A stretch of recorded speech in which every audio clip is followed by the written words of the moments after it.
নমস্কাৰ সকলোকে। এই চিৰিজৰ ভিডিঅ'বিলাক আহোঁতে অলপ দেৰি হৈ গৈছে। আচলতে ভিডিঅ'বিলাক চেবি নতুন ৰুল আহিছে। আচলতে ৰুল মতে ভিডিঅ'বিলাক অলপ প্ৰব্লেম হৈছে বনাবলৈ, আৰু বহুতৰে ভিডিঅ' ডিলিটো হৈ গৈছে। যিহেতু মোৰ ডিলিট হোৱা নাই বাৰু এতিয়ালৈকে, সেইবাবে ভিডিঅ' এটা দুটা মাজে মাজে দি থাকিবলৈ ট্ৰাই কৰিছোঁ। আৰু এনেদৰে ৰেকৰ্ডিং কৰি ট্ৰেডিং কৰিবলৈ অলপ প্ৰব্লেমো হয়। য'ত এণ্ট্ৰি কৰিব লাগে তাত এণ্ট্ৰি নহয়। আচলতে অলপ মাইণ্ডছেটটো প্ৰব্লেম হৈ থাকে। ৰেকৰ্ডিং কৰি থাকিব লাগে আৰু ট্ৰেডিং এণ্ট্ৰিও ল'ব লাগে, সেইবাবে বহুতখিনি প্ৰব্লেম হয়। সেইবাবে বহুতখিনি ভিডিঅ' দিব পৰা নাই।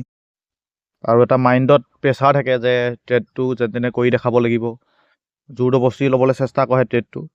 সেইবাবে বহুত চাইক'লজিটো প্ৰব্লেম হয় ৰেকৰ্ডিং কৰিবলৈ। তথাপিও আজি এটা এনালিচিছ কৰি এটা ট্ৰেড লৈ দেখাবলৈ চেষ্টা কৰোঁ আপোনালোকক। আপোনালোকে দেখিছে মৰ্ণিং HDFC আপছাইডত গ'ল, ৰিট্ৰেচ ল'লে, ৰিট্ৰেচ লৈ আকৌ আপছাইডত যাবলৈ চেষ্টা কৰিছে। সেইবাবে এটা এণ্ট্ৰি কৰিম ভাবিছোঁ ইয়াতে।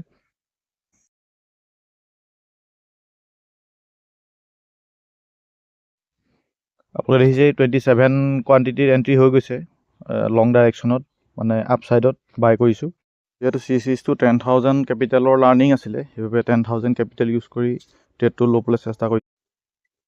আৰু এতিয়া ষ্টপ লছটো লগাই ল'ম, আৰু ষ্টপ লছটো সৰু ৰাখিছোঁ যিহেতু বেছি দি হোৱা নাই মাৰ্কেট ষ্টাৰ্ট হোৱা। সেইবাবে ষ্টপ লছটো খুব সৰু ষ্টপ লছ লৈছোঁ।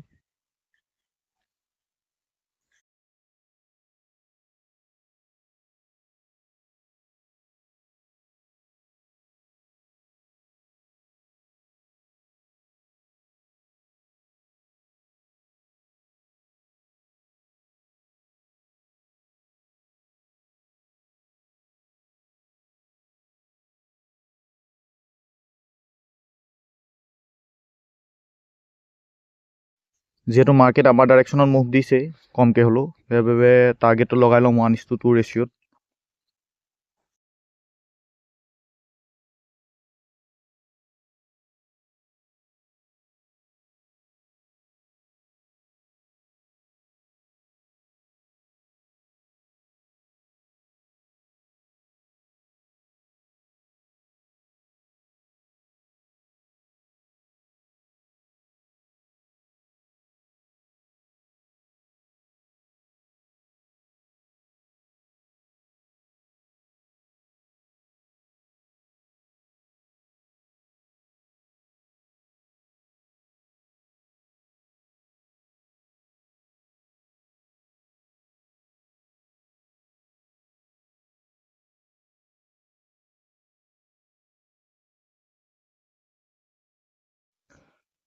আপোনালোকে দেখিছে ষ্টপ লছটো হিট হৈ গৈছে, আৰু বেছি লছ হোৱা নাই বাৰু, 140 মান লছ হৈছে।